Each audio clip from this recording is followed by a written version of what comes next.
Don't try this at home.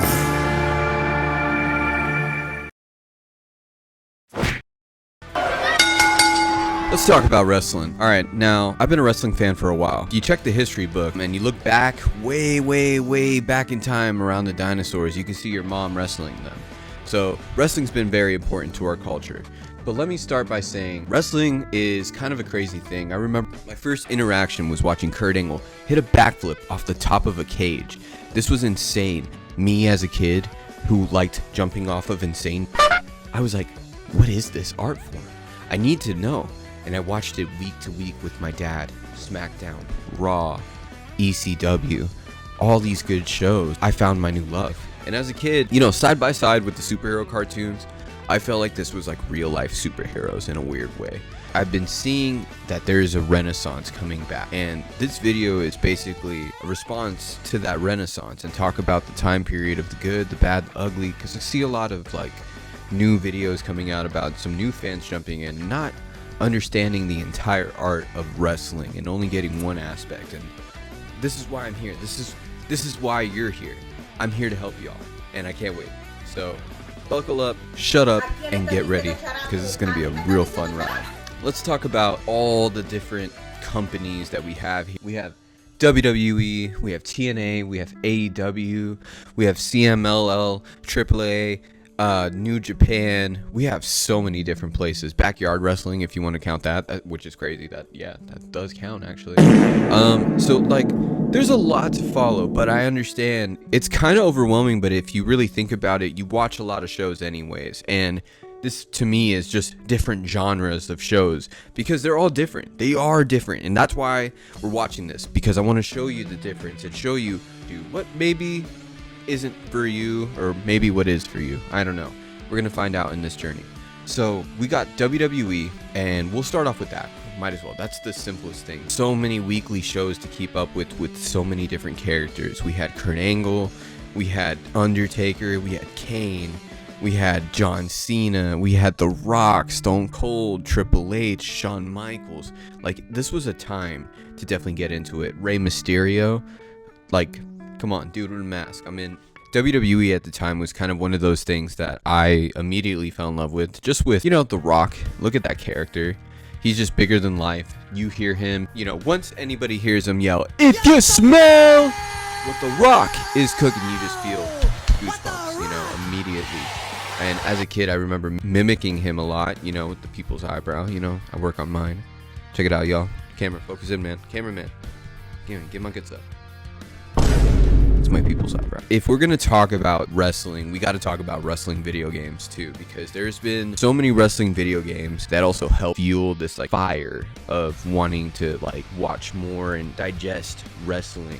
And you know, a few games come to mind. You know, SmackDown Here Comes the Pain was one of my first. You know, I used to get my beat a lot in this game. You know, shout out to all my family members that used to do that. And then WrestleMania XIX, which this one right here has a special place in my heart because it was definitely the first time I kind of broke the mold into being a loser. See, in SmackDown Here Comes the Pain, I never won. I don't think I beat anybody in that game. I honestly, I'm not too sure. But in this game, I remember specifically story time. Who's ready for Story time with Gio, baby. There was a time where basically my family members used to always play wrestling games, and one of the games that we used to play was WrestleMania XIX. Great game, great roster. You got so many people to choose from, and my dad was such a good player, so he beat me with everybody. I would pull out Undertaker, he'd still beat my ass. If you pulled out The Rock, you know, Rock was kind of a last minute thing, and I would pull him out and he'd still beat my ass. And it was crazy because I didn't know how to beat this man.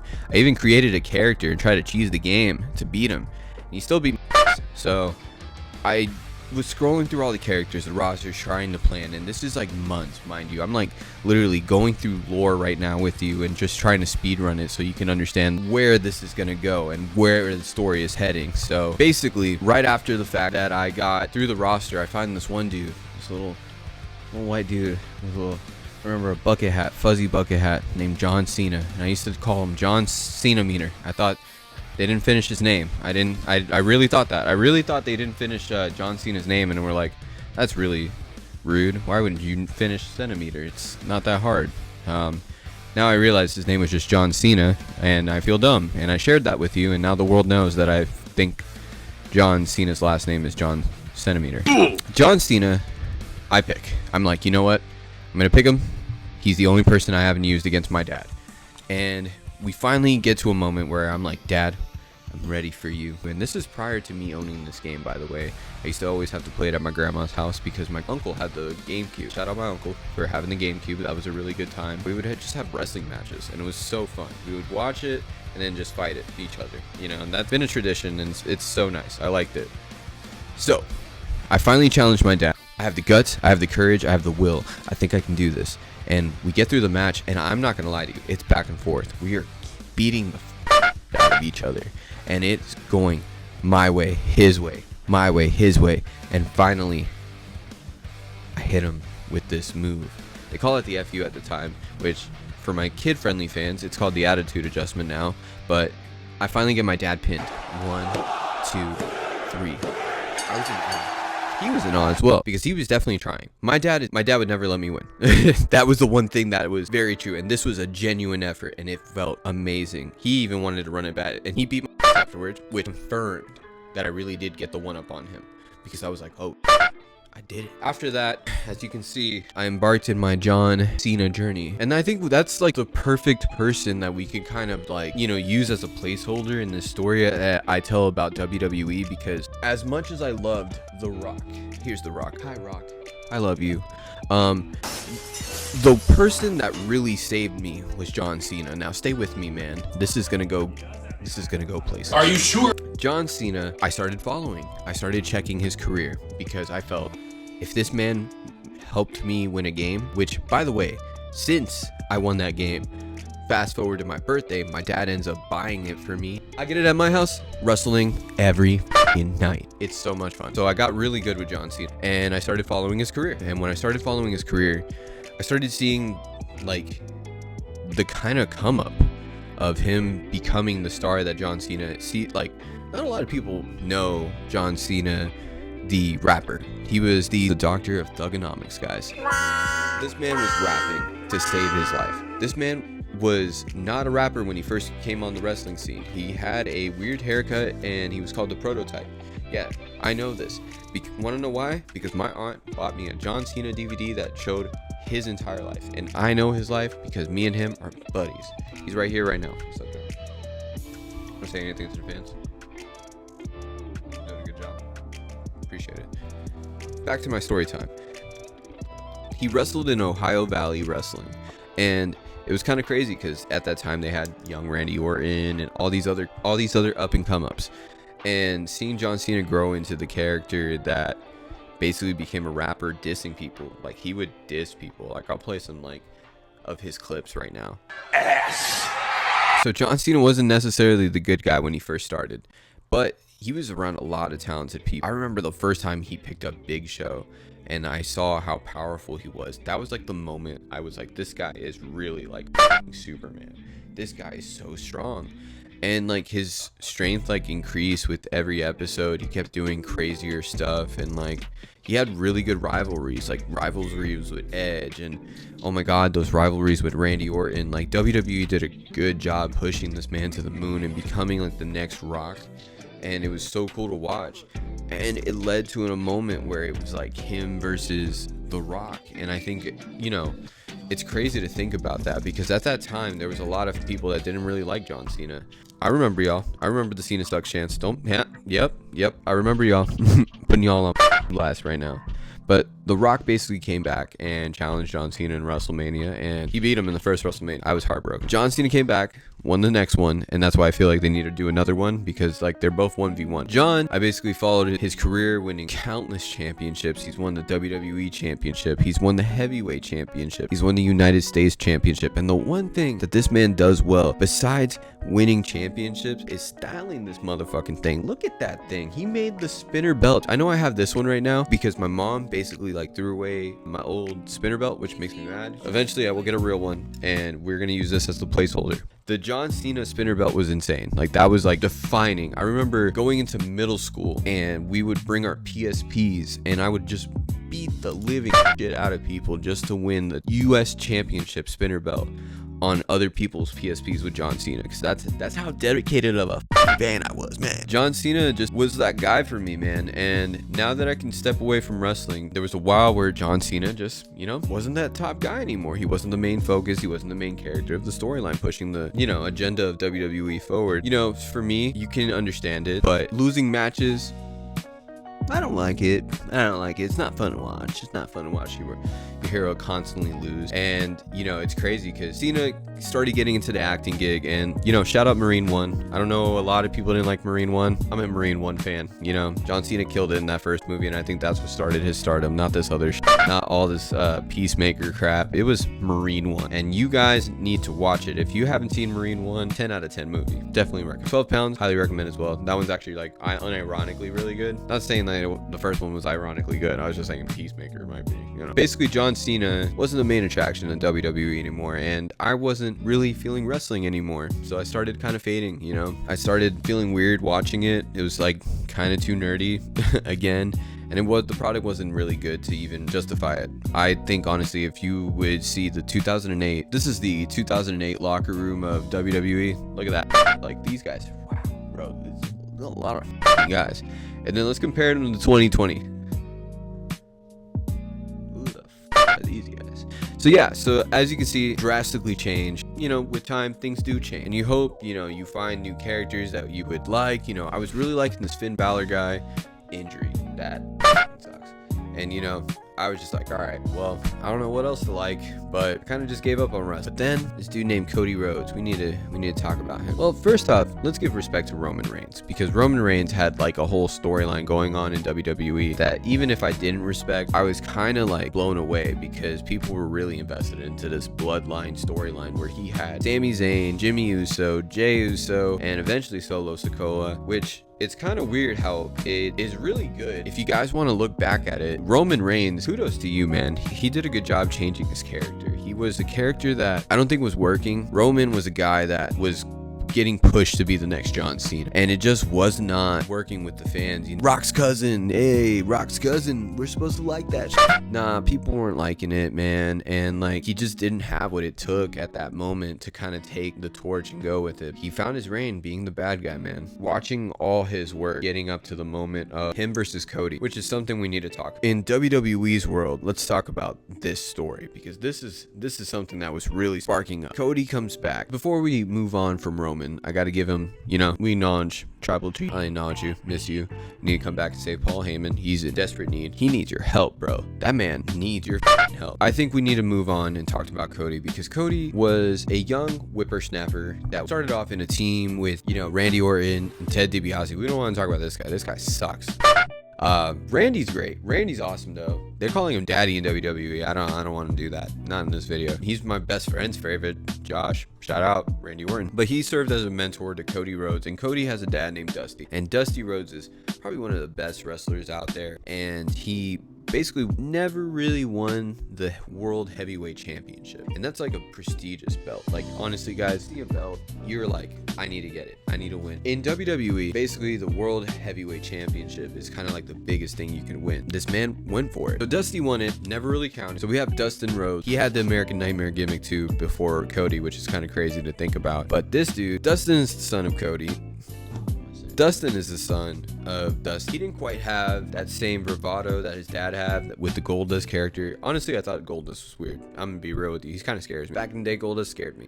New Goldust, Cody being the younger brother, he didn't really have a lot in WWE. He had like smaller roles, and I remember him trying to be the next guy, and he was getting close, and I remember they threw him into the Stardust gimmick, and it killed me, man, because he had something working when he was an Intercontinental Champion. That was like the Cody Rhodes prequel of what we were gonna get. It was kind of weird because even dashing worked. This man kills it with all his acting gimmicks. No matter what Cody does, he kills it, man. Even at this weird freak, this dude was doing some cool stuff as this weird freak and having some matches. He was fighting Green Arrow, like what?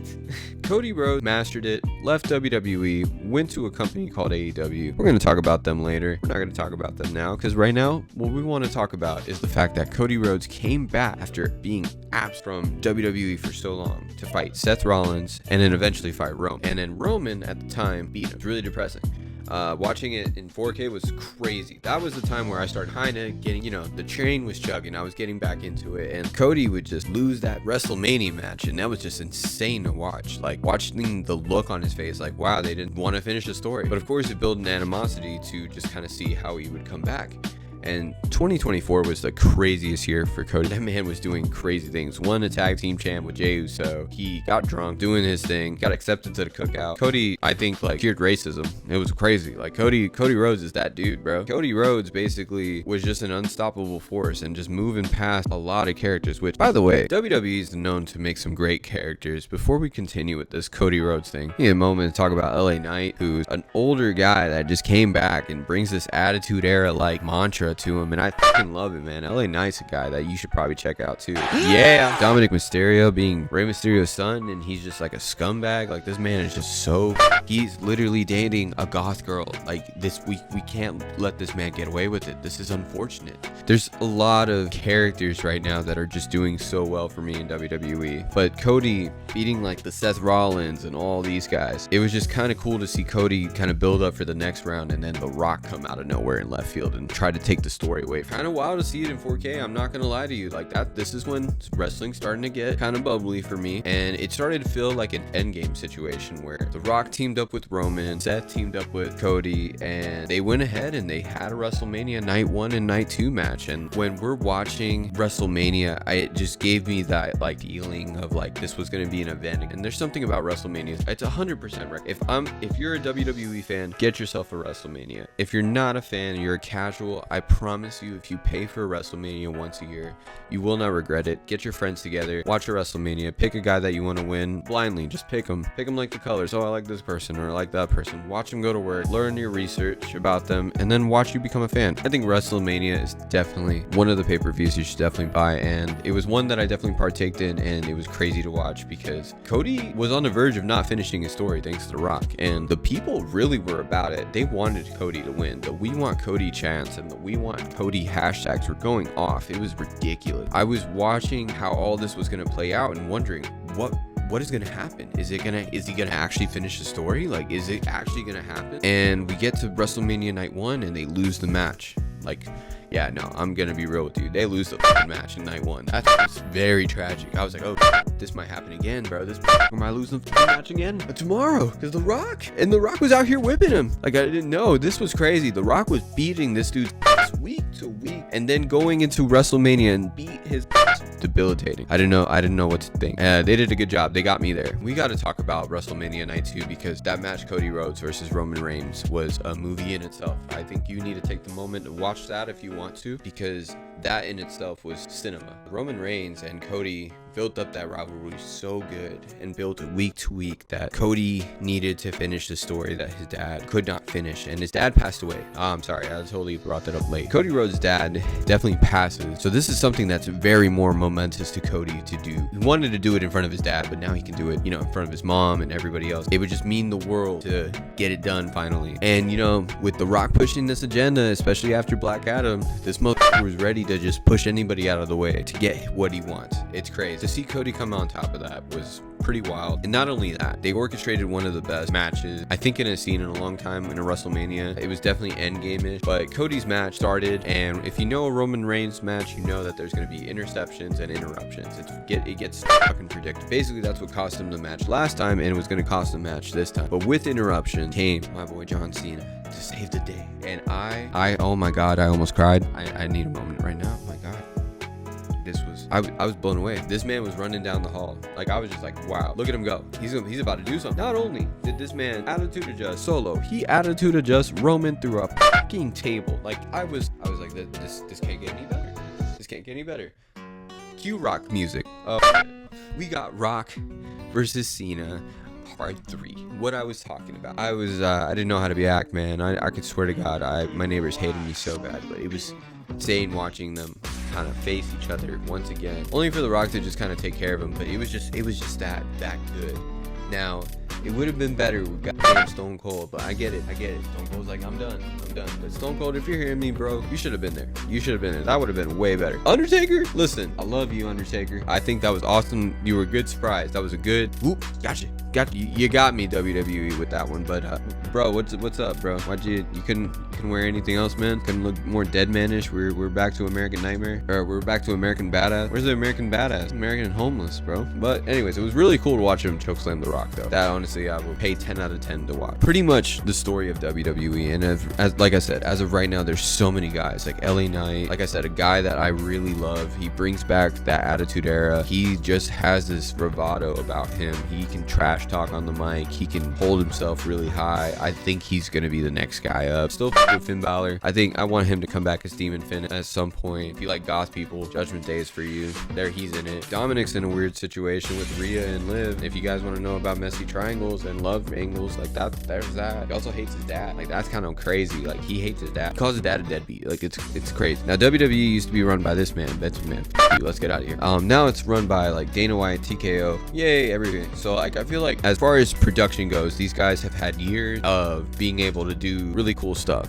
Oh, like shout out Wyatt Six. Talking about cool stuff. Y'all want a scary little group? Look at this. This is terrifying. Basically, Bray Wyatt's brother, Bo Dallas, and some other people that I will put the names up here because I can't think of it because they're scaring me just to look at. Look at the production in this, and this is what I'm talking about. So WWE has years of reputable resources to build up this production and to be who they are and where they're at now. Now, as I feel with WWE is that WWE just has a little more focus on the media side and less focus on the wrestling. There comes to times where my criticism with WWE is just the fact that it would be like a 3-hour show and half of it's just replays and just no wrestling. That's one of my frustrations with WWE. With its pros, it comes with its cons, and that's one of its cons. That you're gonna get a big show with a lot of bloated just storytelling, and sometimes it works, sometimes it doesn't. So, you know, be wary. But enough all that. I wanted to talk about another brand. Total Nonstop Action. I don't have a TNA shirt. Total Nonstop Action was like the first kind of company that was against like WWE after like WCW that was actually like making noise. It brought in a lot of good attention, I gotta say. Now, like, you know, there was people like AJ Styles, Samoa Joe, back in the day, Sting, Hulk Hogan, Jeff Jarrett. I remember I went to go see a live event and Ric Flair was there. Shout out Zach for also taking me to this live event. This one was fun. We got to see Beer Money, which I'll never forget. Beer Money called me a fag. You know, that scarred me for life. That changed my life forever. That was the wildest thing ever. I just literally was like, you suck, and they were like, you're a fag. And I was like, wow. You know, that escalated so quickly. But hey, that's wrestling for you. That's the name of the game. I'm definitely not scarred from that. TNA was really cool because basically it was just not that great. Didn't have the crazy stars. Now, if you want to talk to anybody about TNA, Perk Angle, that's a fucking different beast. Perk Angle was Kurt Angle going through Perk to get through wrestling match. Terrible. Then we shouldn't support it, but it was awesome. But yeah, TNA was this product that was kind of, you know, always around. You know, fairly recently I started to kind of liking the product again as well because, you know, Nick Namath, Joe Hendry. I believe in Joe Hendry. That dude is awesome. Dude has the catchiest theme song ever, and he shows up anywhere. He's here right now. Oh, shit. What's up, Joe? Joe is revolutionizing the game, and it was crazy to see him show up in NXT. Which, that's the one thing I wanted to talk about. It's crazy that TNA and WWE are working together and kind of doing these collab pay-per-views or little matches, setting up for a lot of cool things. And I think honestly this is like the best time for them to collab, and I would advise them to not just collab with just TNA and go further, but we'll get to that part in the video. Me personally, I think it's great that TNA and WWE are working together, especially introducing Joe Hendry and seeing how many likes he got on their most recent YouTube video. It just shows that people like coexisting, and with all these talents everywhere, it's just impossible to just stay in one spot and keep that attention span for long and keep it interesting, you know. Will I like to see Nick Namath come back as Dolph Ziggler? Maybe not. Maybe let's not do that. Or Mustafa Ali, with Mustafa Ali has been killing it. X Division champion, another dude that came from WWE and then doing it. Top dollar. We don't want to talk about him. But yeah, TNA is a thing. I do appreciate the fact that at least now it's becoming, you know, accepted, but as you can tell, it's not my daily, and you guys are wanting to know what my daily is, something that I definitely want to talk about. WWE wasn't the thing that really brought me back to wrestling. I can tell you exactly what brought me back to wrestling. I might have to switch this up though. I talked about a company that basically started about 5-6 years ago, and it started with a group of wrestlers and a guy named Tony Khan, which Tony Khan, if you're hearing this, I love you. Look at this little Tony Khan. He's a great guy. He makes wrestling for the sickos. I'm a sicko. Me. AEW for me personally is really interesting because it started with Cody Rhodes, the Young Bucks, Hangman, and Kenny Omega. Me personally, these group of guys have so much success in New Japan, which New Japan is something that we definitely are going to talk about later in the video because New Japan is crazy. But AEW, this is where I feel like the difference between AEW and WWE comes, to light. And for me, like, WWE is like a lot like Western storytelling where, it uses nostalgia to kind of basically reel you in to get into the storylines and stuff like that by bringing back old people constantly. And it, like, it's a cool storytelling pattern. But for me, it's weird how AEW is a lot like anime, where it's just crazy, bro. AEW is off the wall. Now, to talk about AEW, there's a lot of people to talk about, but I'm gonna hone it in on maybe 2 or 3 people, just so that way I can kind of share with you why I watch the show. Starting with Kenny Omega. Kenny Omega, for me, when John Cena was just kind of on his losing streak, and he pointed it out.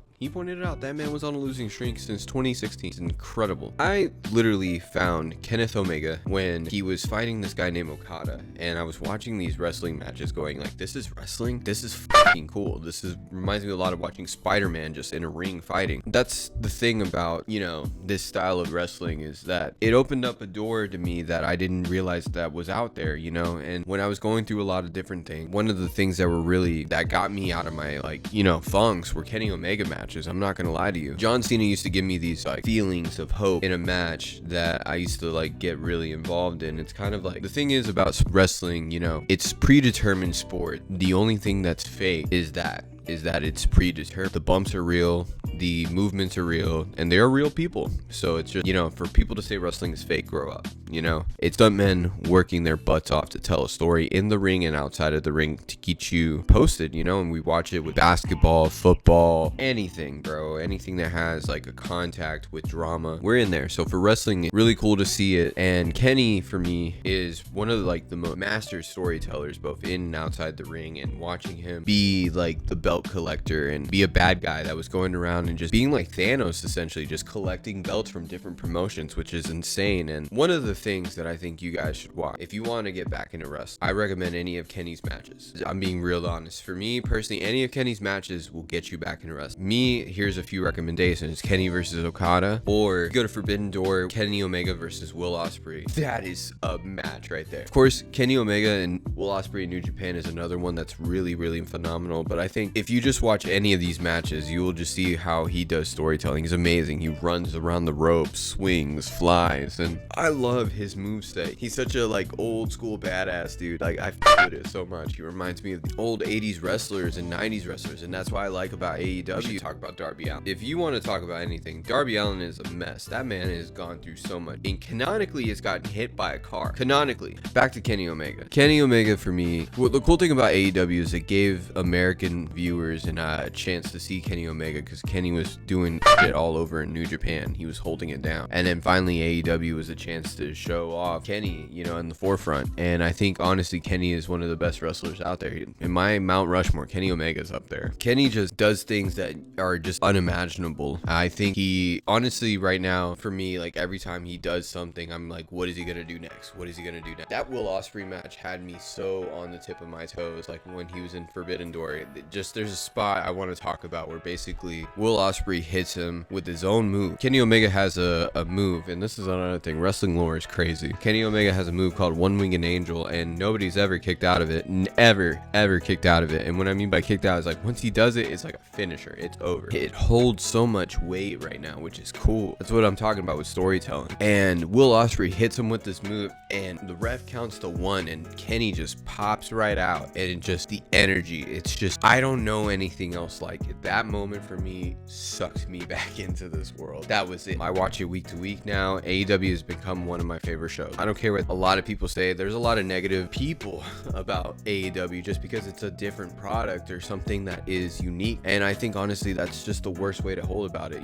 Another person I want to shout out, and it's not even kind of wrestling related, is Simon Miller. Simon Miller was one of the key proponents into why I started watching AEW, because at a time I didn't feel like I was able to catch up. And also, another thing, we need to make AEW more accessible to people. That's just all I have. We got to make it more accessible because this is crazy. We need it on HBO Max. But Simon is a sweet soul, and in What Culture, he made me respect a lot of wrestlers and just the way he tells wrestling. If you don't want to watch the show week to week, I feel like if you watch one of his videos, Simon will get you through it. So I love you, Simon. Please give me an up. If you see this, I'm a huge fan. AEW just basically brings me a lot of joy. Okada, Will Ospreay, these guys have came over and joined into this world. And Will Ospreay, I need to take a moment to talk about this guy. This guy is phenomenal. Outside of Kenny Omega, I think Will is right there. Will has done things ever since he got signed to AEW that have just been so phenomenal. Like, again, if Kenny's not your guy, maybe you don't like ritual guys, maybe you like guys that are like soccer kind of rough, you know, British guy. That's my thing with Will Ospreay. Really cool sports guy. Like, mostly AEW feels like a sports show that is telegraphed, and it's cool because I feel like it's still like a sports show that I could watch week to week and still see guys fight each other that are like I've never thought would ever step foot in the ring. You know, shout out Adam Copeland when he's back in wrestling. WWE said he couldn't wrestle anymore, and look at that. On this day,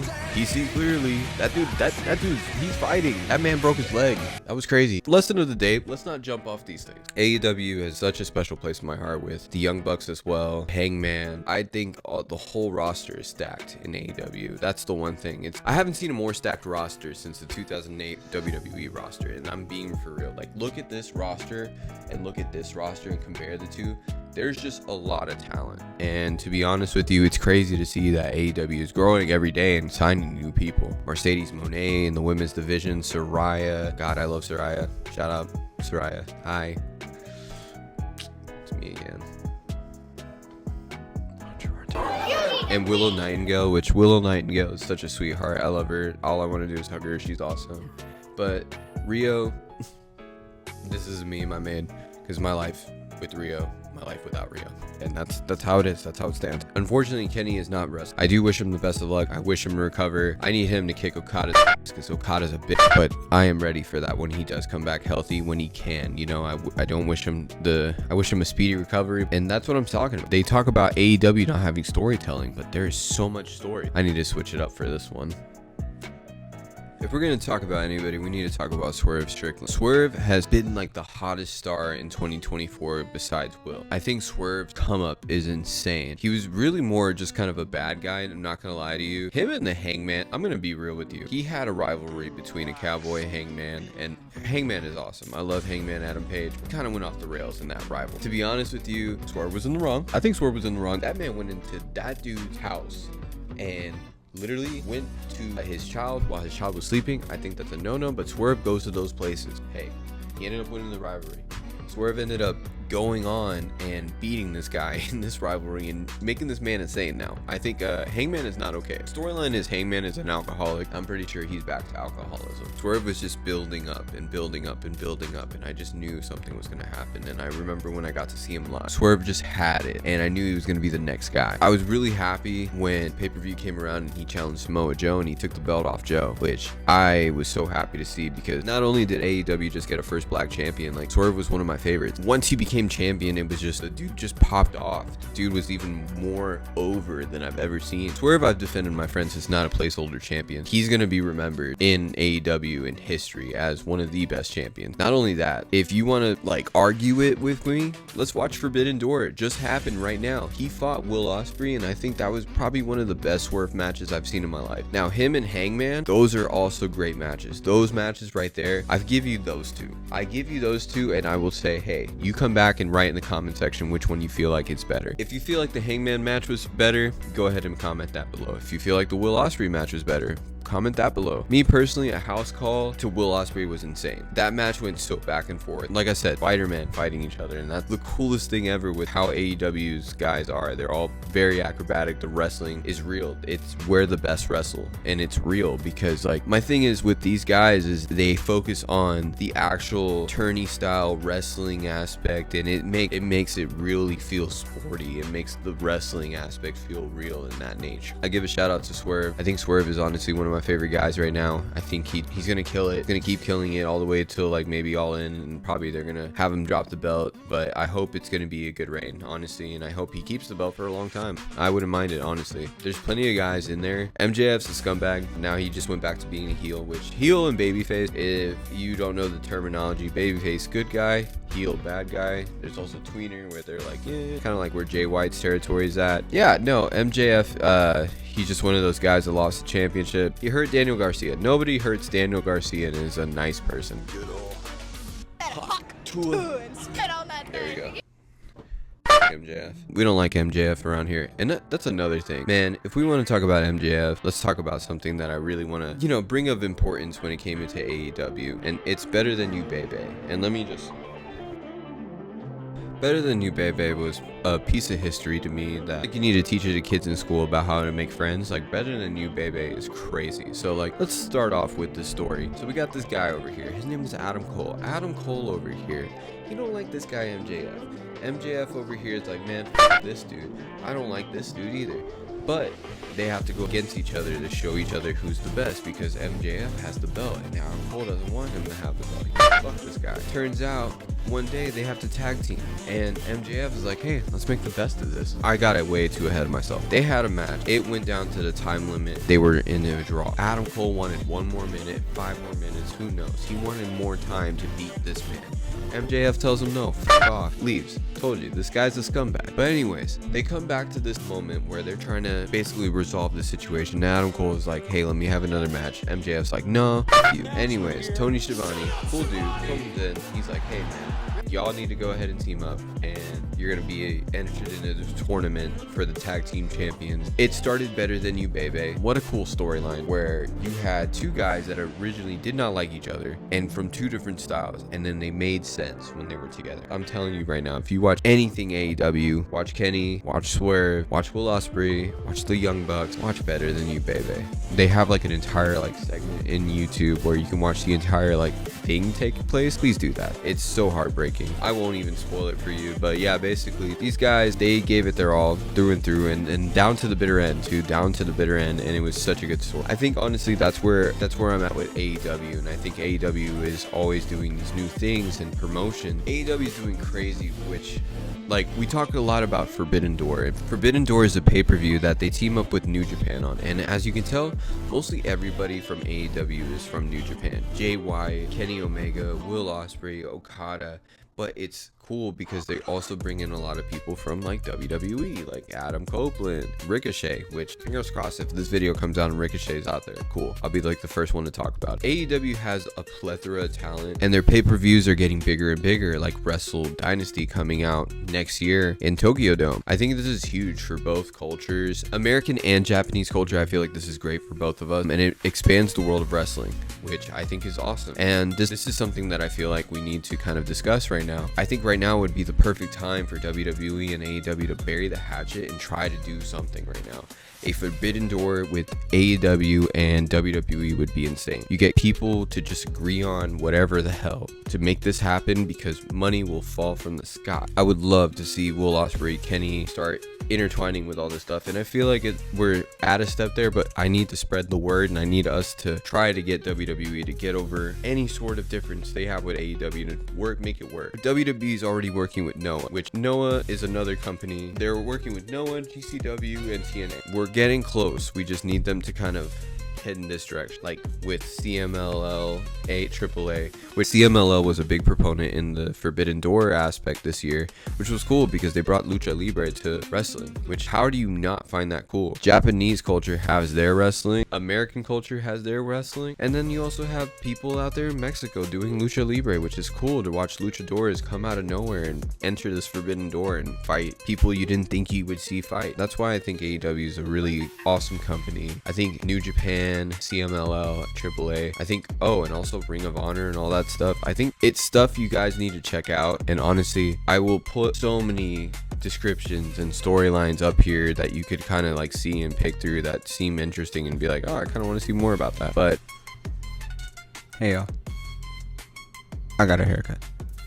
So while I was editing this video, I realized how long it was. So we're just gonna breeze through these last few companies pretty fast, okay? And tell you what I like about each and every one of them. New Japan, let's start there. New Japan is responsible for pretty much all of these American athletes that are like super sick to have a platform. You know, while they were being awesome, they were using New Japan. They use New Japan as the platform to catapult them into here, which is crazy. New Japan has a lot of people. Right now they have Bullet Club that's been pretty much all the American people mixed in with some of their people, and it's always been a club that has amazing athletes that have come in and out of the group, like Jay White, Cody Rhodes, Finn Balor, the Young Buck, Adam Cole. I'm pretty sure, you don't know, maybe you're involved in Bullet Club. Are you?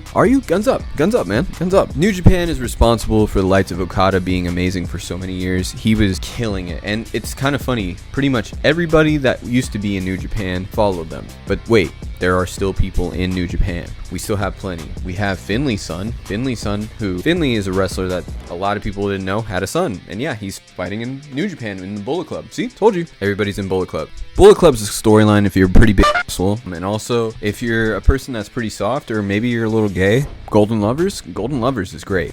Kenny Omega teams up with Kota Ibushi. It's heartwarming, honestly. You should check it out. Now, CMLL and AAA, they have some really good wrestlers on there. Are we going to talk about them all? Hell no. We don't got time for that. What I'm going to tell you, though, there's a guy named Mystico in CMLL. Awesome. He has been fighting around the world. He's sick.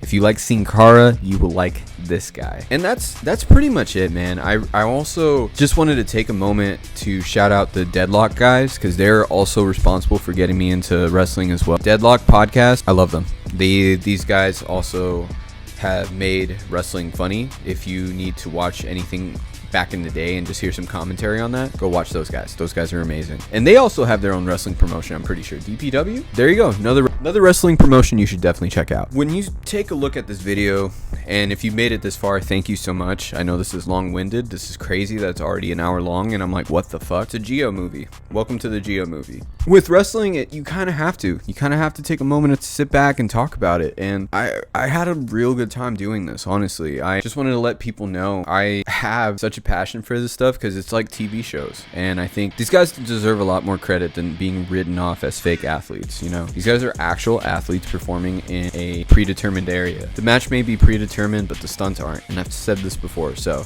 had some unfortunate news in the middle of making this video, which might lead into the next video, but John Cena retired, and I think I might make a video about that, because that's kind of big for me. Be on the lookout for that for sure. Like I said, Simon Miller, Deadlock guys, these are all great. Notable mentions that I probably missed out on: Gunther, he's awesome. If you want to see a dominant guy, that guy's fucking sick. I cannot give Rhea her flowers enough. Rhea's amazing. Right now, where I'm at in this video, she came back, scared the shit out of me, scared the shit out of Liv, and it's gonna get real interesting where she's at with Dom. I'm very, very interested in this storyline. It's really good, and not only that, give her flowers, because she's been just amazing so far. Rhea has been doing so many cool things. She's a physical freak. She's a freak athlete. She's awesome. I love Mercedes Moné. CEO. I'm dancing in Will Ospreay right now. Oh my god.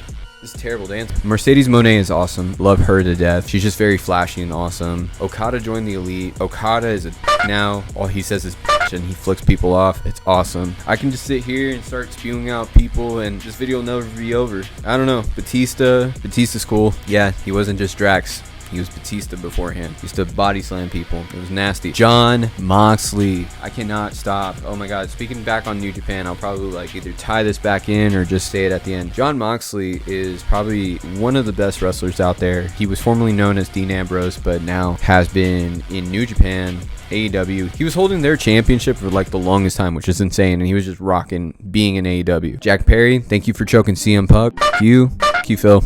Seth Rollins, man. Seth Rollins has really won a place in my heart. I think that's about it when it comes to wrestling. Because if not, I'm just going to sit here and ramble more. I think this is a pretty good spot for you to determine where you want to jump off to. If you like this video, comment down below your favorite wrestler. We can have a promo moment. I can show you how good I am with my mic skills and my typing skills. And with that, the YouTube champ is signing off. Appreciate you being here. Good luck. God bless. Phil, all the fans I have. you're my biggest fan. Hate me or love me. Peace out.